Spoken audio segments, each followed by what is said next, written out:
Hi, everybody. We're doing another live stream. I should have scheduled this and planned it out and released the announcement that we're going to do a live stream, but this is still a bit experimental and I'm still figuring it all out. I hope the audio is working. I'm realizing that I didn't fully test that before we started, but you should be able to hear me. We will keep this short, and if for some reason the quality is terrible, I will unlist it from the channel.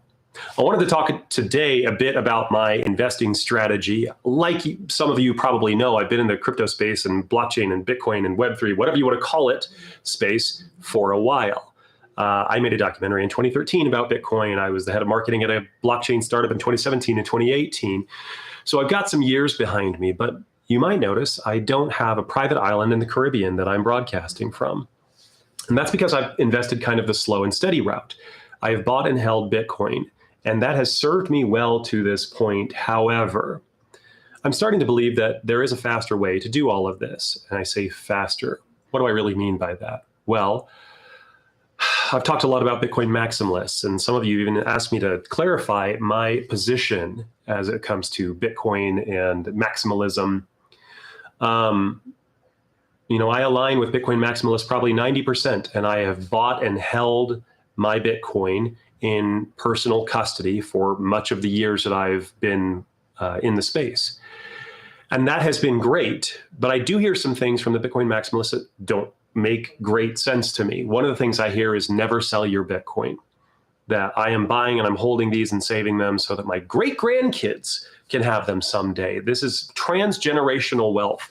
And while I don't have any objection to that, I do have a desire that is maybe mutually exclusive. I also want to benefit from my savings. I also want to enjoy the fruit of my labor and effort. I don't just want it to go on to my great grandkids. Well, people might say you can borrow against it. I'm a step ahead of you. I have already done that. I have borrowed against my Bitcoin, and guess what? There are hard limits to that.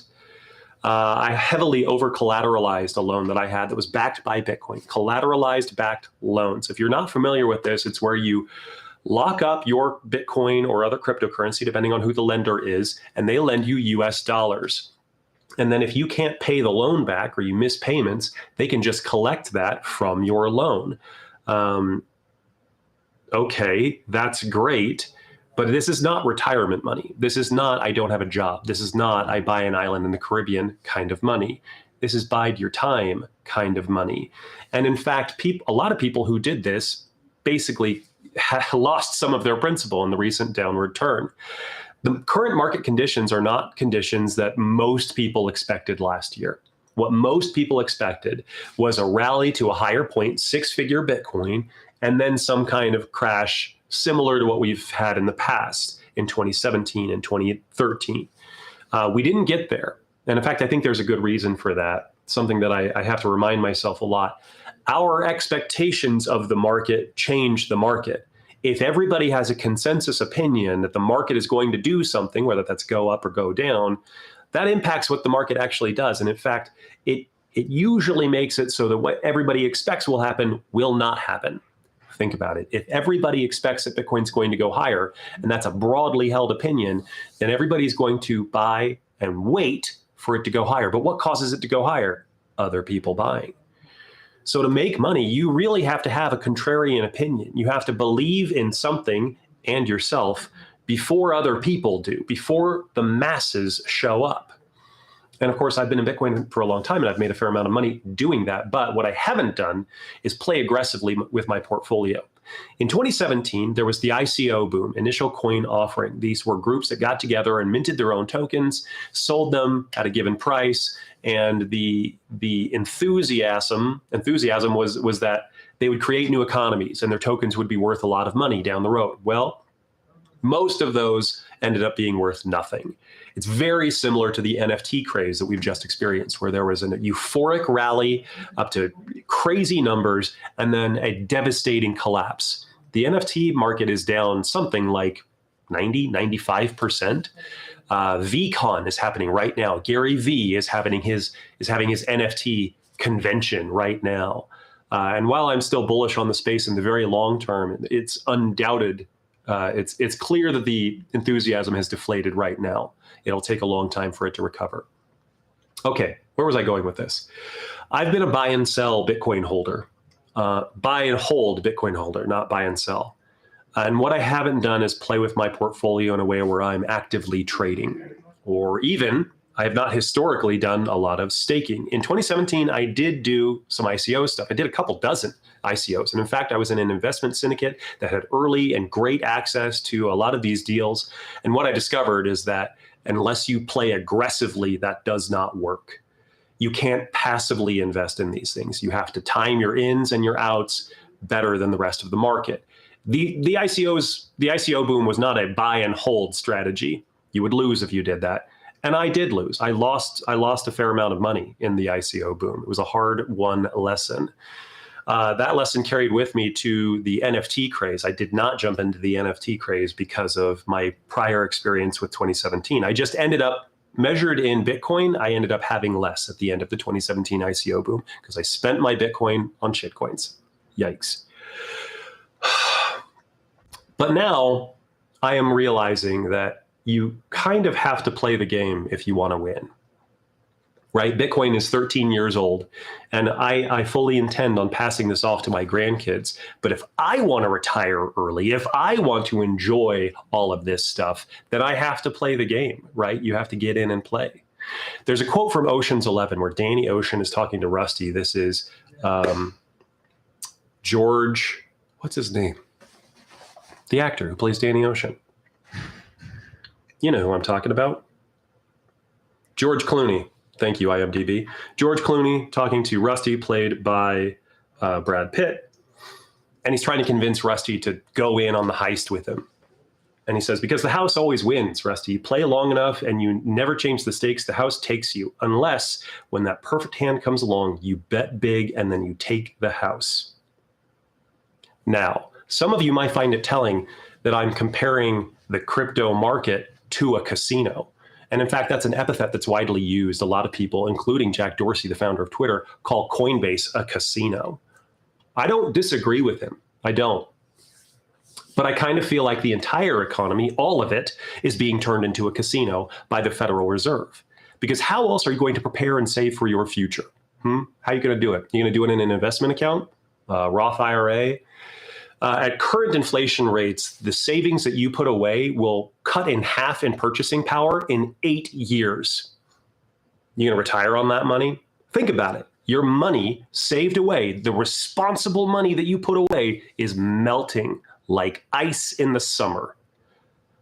I have pretty harsh feelings towards central planners who do this to our economy.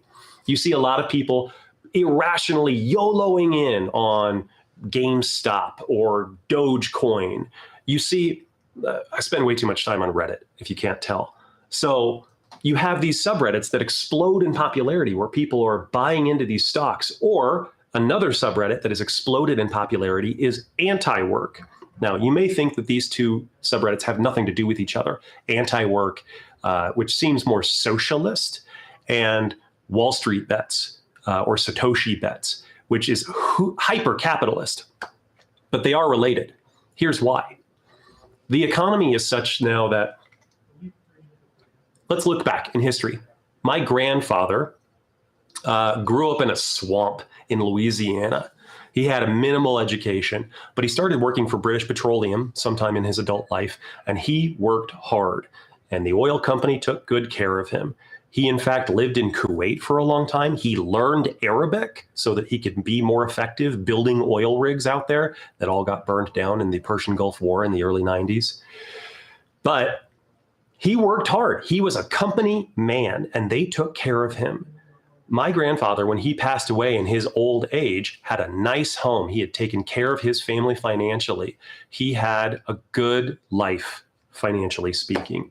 My father worked for a law firm when I was growing up. He got laid off once when the law firm was, they'd made some terrible decisions in upper management and just slashed the staff in half, ended up not saving the firm. They had to fold up shop. But then he went and worked for another law firm for the rest of his career. And my father is now retired. Again, in spirit, a company man. My question to you is this. Suppose I tried to be a company man, have the company take care of me. I'm going to commit myself to this company, and they're going to do me right and pay me fair, and I'm going to lay away some savings for my future to take care of me and mine.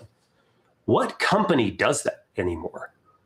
Is there such a thing as a company man anymore? Can you just be well off on a job? I don't think you can. Increasingly, what people say is that you will never make enough money. You will never get rich. You will never even be well off if you're just selling your time for money. The minimum wage has not gone up very much. Productivity has gone up, but wages have not. What happened in 1971? Go ahead and Google that one. There's a really interesting website. Andre Jick just did an interesting video about this. What happened in 1971? Productivity and wages decoupled. A lot of other things decoupled, and it's because of monetary policy. The central planners over the last 50 years have changed our economy such that people are being forced to play the casino. And that's what the Wall Street Bets people are doing. They're playing the casino, trying to win the game, even though the game is rigged. They're give me snake eyes, or I don't know. I don't play roulette. I don't know what you actually want to get. Or I don't play any casino games like that. And then you've got the anti-work people who just are like, screw it. This sucks. I am not going to work the way that I've been told to work. I've never had a good boss who's taken care of me. I don't align with those folks, but I empathize. And I think actually this phenomenon of our monetary ecosystem relates to both of these groups. Well, what am I getting at? I'm changing my stance. For years, I've been a buy and hold guy, and I'm definitely going to continue to buy and hold. But I am also much more aggressively than I ever have before. I'm playing the game. Like I said, I've staked into Giddy. A meaningful portion of my portfolio is into there, and I am actively managing it, seeing which pools will return the best, trying to model how I can get the highest returns, and then where I take those returns and whether I restake them or whether I take those out as profit for myself or whether I YOLO into the most high risk, high reward proposition. I'm not saying that you should do all one or all the other, but you really need to think to yourself, what do you want to get out of this? What is your end game? What does that look like specifically? Can you paint a clear picture of what you actually want? Do you want a comfortable retirement in a small flyover state? Do you want 2 acres and a big garden outside of Malibu so you can watch the sunset on the beach every night? Do you want 9 figures to your name? Yeah, that's a lot. But I know people who fit all of those descriptions. People who just want enough and people who want it all. You're never going to have everything. I hate to tell you, you're probably not going to be Elon Musk. So you do need to figure out, you're not going to be the richest man in the world. You do need to figure out, what does enough look like, right? And then you drive at your actual goal, your clear plan, and you have to have an exit strategy. If you've been watching the markets recently and you've been watching the crypto space, you may know that Otherworld, the Bored Ape Yacht Club, minted their metaverse land a couple weeks ago. And when they did that, they basically broke the Ethereum blockchain. You couldn't send money. People burned hundreds of millions of dollars trying to move money around, and a lot of it just failed.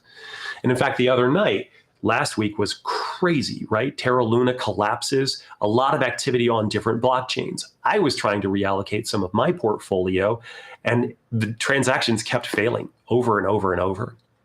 You need to have an exit strategy, but you also need optionality. So I would encourage you to look ahead to that day when you want some kind of exit from your investments and figure out, how am I going to exit? Specifically, what path am I going to take?